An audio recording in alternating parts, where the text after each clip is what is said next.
मुख्यमंत्री सुखविंदर सिंह सुक्खू के नेतृत्व में वर्तमान सरकार हर चुनौती को पार करेगी और अगले 4 वर्षों तक कांग्रेस पार्टी प्रदेश को स्थिर सरकार देगी। ये बात टीसीपी हाउसिंग एवं तकनीकी शिक्षा मंत्री राजेश धर्माणी ने ग्राम पंचायत घंडालवी, तड़ोन और बरोटा में सरकार गांव के द्वार कार्यक्रम में लोगों को संबोधित करते हुए कही। उन्होंने कहा कि विपक्ष की ओर से वर्तमान सरकार को तोड़ने के लिए षड्यंत्र रचा गया था, जिसका अब पर्दाफाश हो चुका है। उन्होंने कहा कि 6 विधायकों के जाने के बाद भी कांग्रेस पार्टी हिमाचल विधानसभा में बहुमत में है। इस अवसर पर उन्होंने लोगों को संबोधित करते हुए कहा कि प्रदेश सरकार ने हाल ही में पेश किए गए बजट में समाज के हर वर्ग को राहत देने का प्रयास किया है।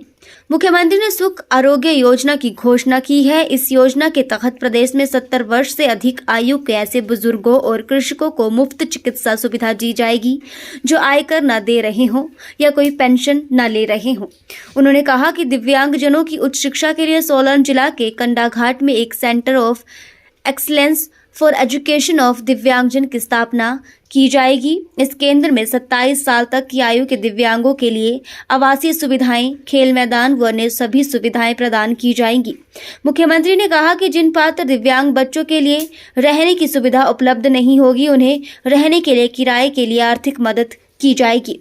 उन्होंने बताया कि वर्तमान मुख्यमंत्री सुखविंदर सिंह सुक्खू के नेतृत्व में राजस्व लोक अदालतों के माध्यम से अब तक रिकॉर्ड 95,000 से अधिक मामले निपटाए गए हैं। राज्य सरकार द्वारा आयोजित 4 इंतकाल राजस्व लोक अदालतों में रिकॉर्ड 99,091 इंतकाल और 6,029 तकसीम के लंबित मामलों का मौके पर ही समाधान किया जा चुका है। उन्होंने कहा कि सरकार की इस नवीन पहल से समाज के सभी वर्गों को उनके लंबित मामलों का घर द्वार पर ही समाधान मिल रहा है। इस अवसर पर उन्होंने कहा कि घंडालवी पंचायत को जोड़ने वाली सभी संपर्क सड़कों को मेटल किया जाएगा। इसके अतिरिक्त स्थानीय कॉलेज के प्रांगण को सड़क सुविधा से जोड़ा जाएगा। आजाद विधायक वो भी हमारे साथ है, वहाँ पे फोटो खिंचा रहे हैं। जो हमारे कैंडिडेट हैं उनको कसमें खा के विश्वास दिला रहे हैं। 3 विधायक उनमें से सुबह नाश्ते पर भी साथ आए थे और साथ वोट डालने जा रहे हैं। अब विश्वास ही कर सकते हैं कि अगर आदमी ने अपना ईमान बेचने का ठान लिया हो उसको फिर कोई, लेकिन जैसे ही उन्होंने वो हरकत करी वैसे ही फिर हमारी पार्टी, हमारा नेतृत्व संभल गया, जिसकी वजह से सरकार टूटने से बच गई। लेकिन उन्होंने तो कोई कसर नहीं छोड़ी थी। एक बहुत बड़ा षड्यंत्र था जो विफल हो गया है। अब हम संभल चुके हैं, अब कोई चिंता की बात नहीं है। और बहुत जल्दी जो है, जो 6 विधायक अनसीट हुए हैं जिनकी सदस्यता खत्म हो गई। ये कानून सिर्फ इस घटनाक्रम को लेकर नहीं बना था, ये कानून पहले से है, ताकि जो ये विधायकों की खरीद फरोख्त होती है, सांसदों की खरीद फरोख्त होती है, उसके ऊपर रोक लगाई जा सके। क्योंकि इससे बड़ी शर्म की कोई बात नहीं हो सकती कि आप जिसको चुन के भेजते हैं वो अपना ईमान चंद पैसों के लिए बेचते हैं। इसलिए ये दल बदल विरोधी कानून बनाया गया, इसको एंटी करप्शन लॉ बोलते हैं। और उसके मुताबिक अगर कोई किसी पार्टी का विधायक जिस चुनाव चिन्ह पे चुनाव जीतता है, अगर वो उसको छोड़ के दूसरी पार्टी में चला जाए तो उसकी सदस्यता खत्म हो जाती है। वहां पे दोबारा चुनाव होंगे। अब वो 6 के 6 इस समय विधायक नहीं है। ये पूरे हिंदुस्तान के परिप्रेक्ष्य में बना है, कोई हिमाचल के लिए नहीं बना है।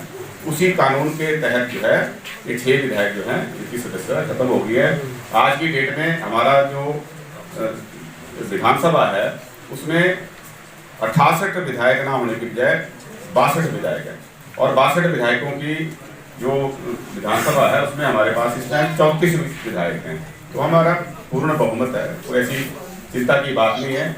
और हमारे मुख्यमंत्री ईमानदारी से काम कर रहे हैं, साधारण परिवार से हैं। कई लोगों को ये भी रास नहीं आता कि जो बड़े बड़े अपने आप को बहुत बड़ा आदमी समझते हैं, उनके करते हैं वो ऐसे बच्चों को, जो छोटे छोटे बच्चे हैं उनको भी अपने चंगुल में फंसा लेते हैं। तो ऐसे बच्चों को पुलिस कई बार पकड़ लेती है। और इसमें हालत है कि जितनी जेलों में अगर हम देखते हैं तो जो अपराधियों से ज़्यादा संख्या उन बच्चों की होगी है जो नशे के गिरफ्त में आ चुके हैं। क्योंकि उनको जो कारोबार करने वाले लोग हैं उनको बंदूक की तरह यूज करते हैं। उनके माध्यम से जो है वो एक जगह से दूसरी जगह पे इस तरह की सप्लाई कराते हैं। और वो बेचारे जब फंस जाते हैं, क्योंकि वो पहले विक्टिम हैं, जब उनके पास पैसे नहीं होते तो उसके लालच में उनको जो है इस्तेमाल करते हैं। तो ऐसे बच्चों के लिए रिहेबिलिटेशन के लिए और दोबारा से उनका जो है उस चंगुल से निकल सके नशे के चंगुल से, उनके लिए भी रिहेबिलिटेशन सेंटर एक बना रहे हैं ताकि उनको जेल की बजाय वहाँ पे रखा जाए और इस नशे से उनको छुटकारा मिल सके। उसके लिए जो है इस तरह का इंस्टीट्यूशन जो है वो प्रस्तावित है, जो इसी साल के बजट में इसका प्रावधान किया गया है। इसके अतिरिक्त हमने देखा कि जैसे विधवा बहनें हैं, उनके लिए मकान बनाने के लिए हालांकि प्रावधान तो है, लेकिन वो जन